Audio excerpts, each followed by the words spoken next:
Hey everyone, it's Jason. Welcome to another Funkoverse unboxing. So this is actually going to be a special video with 3 characters. So these are single characters only, so they each come in their own different box. We have Aggretsuko, which I may have said that wrong, Kool-Aid Man, and Darkwing Duck. As of right now, these are 3 of the only just regular standalone characters. And I only say that because there's also a special Thanos set, but he's a little bit more of a deluxe standalone character. And I'll do a separate video for him for that reason. But I just thought I'd do all these guys. So they don't come with maps. They don't come with all the other tokens. You have to have another set to play with them.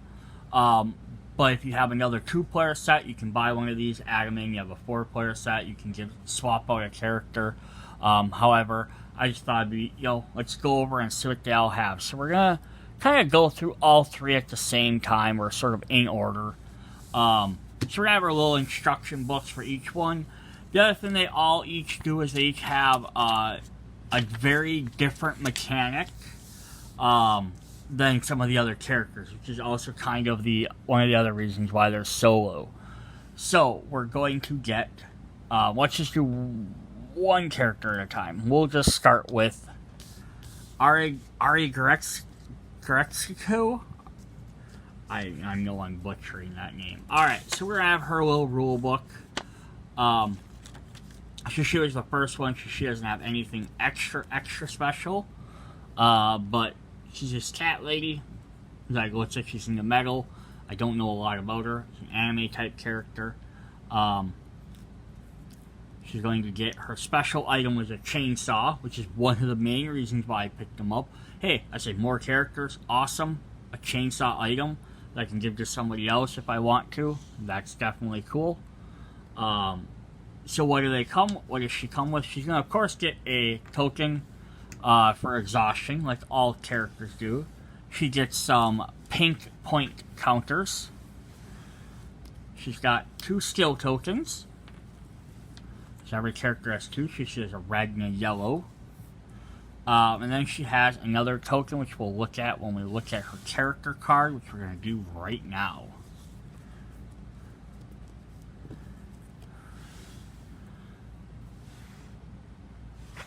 Alright, so she has Get Mad. When she does a basic action, place your Rage token. So we're going to get this little double-sided Rage token. Same picture on both sides. Place your Rage token on 2 on your cooldown track, or shift it up 2 on your cooldown track. Your Rage is equal to the number of where your Rage token is on the cooldown track. So these guys don't come with their own cooldown tracks. You have to use another character's. We have helpful I'm gonna butcher all these words. Aggretsuko. Place her adjacent to an ally within 3 squares. She may only do assist or interact actions for the rest of this turn. But hey, it's a free move. That's not bad at all. In your face, move a number of squares equal to your rage towards your rival you can see and challenge. So that way you can kind of do a basic action. You can kind of decide where you need to move, and then you can, I can get that many spaces, and then move over. And then rage. Do a challenge equal to 1 plus your rage. Shift your rage token down 1. So I mean, either you can just do it 1 plus 1, so it does 2, and then you can get your token off there. Or you can shift it up to 4 maybe and get 5 points. So yeah, interesting little mechanic, interesting little character. And then the chainsaw. You may place the chainsaw on the second or on the 2 of your cooldown track to roll 2 extra die while doing non-range challenges to get an extra 2 damage, plus combine with some of that rage where you can maybe do 4, or do up to, if you're already at 4 for that one, it's 5, it's 7 dice. That could definitely take out people. Yeah, so that's pretty cool. Chainsaw. Alright, so that was our Aggretsuko. I'm gonna stop before I hurt myself anymore.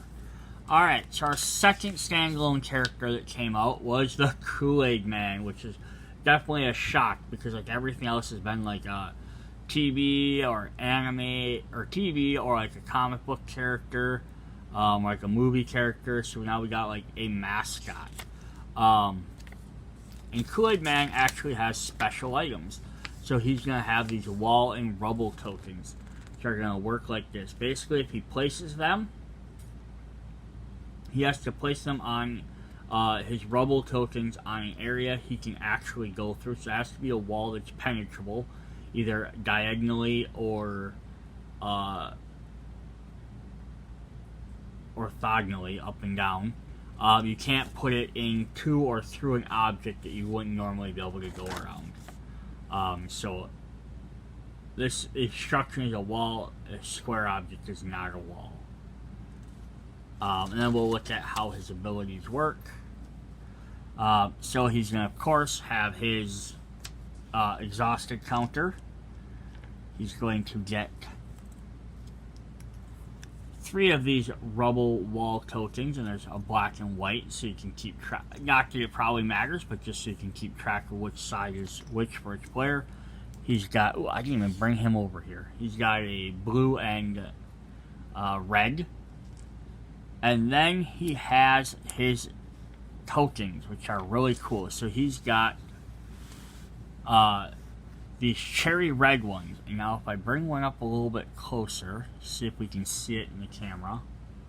If it focuses. So there's actually little divots in there, so it kind of looks like bubbles or something in there. Yeah, it's kind of hard to tell on the camera here. But yeah, it's kind of neat. There's like little spots in there, so actually it's not just a solid red. Looks like maybe like some fizz or something like that in there. Let's look at the man himself. He's big, he's giant. He's got a glass handle, top heavy, with the little ice up there. He is the only character so far in the entire game, like the only pack, that does not have an actual item.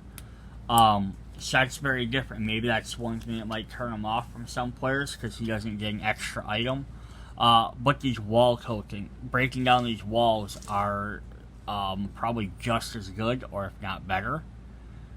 So let's see what he does. He says, bust through. When Kool-Aid Man moves through a wall using his ability, place a rubble token on it. If all rubble tokens have been placed, move one of them instead. And then he says, hey Kool-Aid Man, move 3. Kool-Aid Man must end this move adjacent to an ally. This action may move Kool-Aid Man through walls.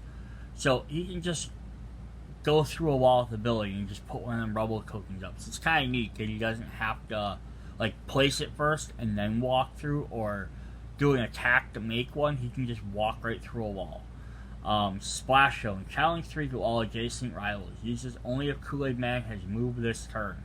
So you're going to move, and then you're going to just splash Kool-Aid all over everybody and do damage. And you got, oh yeah, move 1. Challenge 3. This action may move Kool-Aid Man through walls. So you only move one spot, but you can jump through that wall to get to somebody, and you can hit them for 3. So it's a good surprise attack. Definitely would make him an interesting character. He has a couple of decent moves, good challenges, plus the fact that he can just walk through walls or make holes wherever is really cool as well. It says, Kool-Aid Man can burst. I just want to look at this right here. Kool-Aid Man can burst through walls, making pathways for other characters on a team. However, your opponent can also move through walls, so use it wisely. Yeah, so that's definitely cool. I like to give you little tips for like who to use them with, how to use them. But it's also, you only get 3 tokens, so like if you have your third one out, you could be like, oh, I'm trying to get away, ally, run through this wall hole, and then your turn, you run through it. If you can get to that or somewhere else, you can run through another wall. You can pick up that one that the enemy's behind, also and block them off. Just kind of funny. I could definitely see maybe buying a second set of this. Again, if you could find it for a decent price. Just to have more wall tokens, because that'd be kind of fun to do as well. Or a Kool-Aid Man versus Kool-Aid Man battle. Or maybe we'll get Hawaiian Punch. That would also be fun. So our final of the three is the Darkwing Duck. This was listed as a convention exclusive, although I believe you can order it on Amazon, or at least at the time of this video. So I don't know how rare it's going to be. But yeah, so Darkwing Duck, he has special smoke obscuring terrain he can play. So that's his big thing. So you can play them, you can block line of sight to wherever the tokens are. So like just like Darkwing Duck cannot see A or B because he's not adjacent to a smoke token square. He can see C through his line of sight passes through the corner of the square. So that smoke token blocks both of them. And in this instance, Darkwing Duck can see A because he's adjacent to the smoke.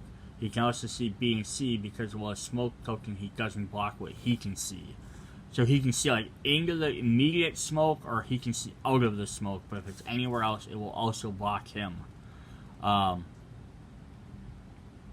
characters are not adjacent to the square. Obscured cannot see. And obscured blocks sight if they're standing next to the character. So yeah, he's going to add that extra little thing. So Kool-Aid Man's going to break through walls, make openings. Darkwing's going to do the exact opposite, essentially, and make it harder. So we're going to get, here's our Darkwing Duck. We're going to get our exhausted token. We're going to get 3 smoke tokens, and there's going to be a black and a white side, of course. Not gonna, it makes a huge difference. It only makes a difference for the token side, I would say, if you're playing someone that can move tokens or remove them. But it has to be a rivals. And then he's going to get a gray and blue. And then let's look at good old Darkwing Duck here. A little pose. He's also got his gas gun, which is, it doesn't really sit in his hand very well. Buy a second one of these, repaint them, and you have a Nega Duck. Yeah, I'm not going to probably do that, though.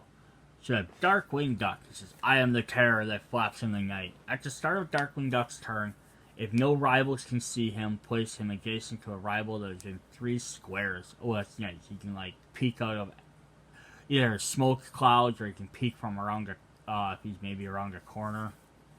I guess they'd be able to see him if he's around the corner. But besides, smoke tokens, you can pop out. Kind of like that Kool-Aid Man. You can do surprise attacks. Let's get dangerous. Challenge 3. Roll 1 extra die if there are 2 or more adjacent rivals. Daring Duck of Mystery. Move 3. Then, if Darkwing started his action adjacent to a rival, do an assist or interact action. And incredibly resilient. Stand Darkwing Duck up if Darkwing Duck can do this with knocked down. So he's all about just getting up in people's faces. He's gonna surprise them, jump out, hit them. Hopefully get multiple hits on multiple guys. That's fun. And then his gas gun says, at the start of this character's turn, you may place or move a smoke token into a square you can see with two or more squares. Smoke tokens are obscured terrain. So, about the only thing I don't like about this is, it says, at the start of his turn, no rival can see him, place him adjacent to a rival within 3 squares. I'm assuming that means that he can just go through walls, like go around walls. Otherwise, he's 100% reliant upon his smoke tokens, which are an item, and that's be the only character that's reliant upon something that's not on their card. So he must be able to just see around corners.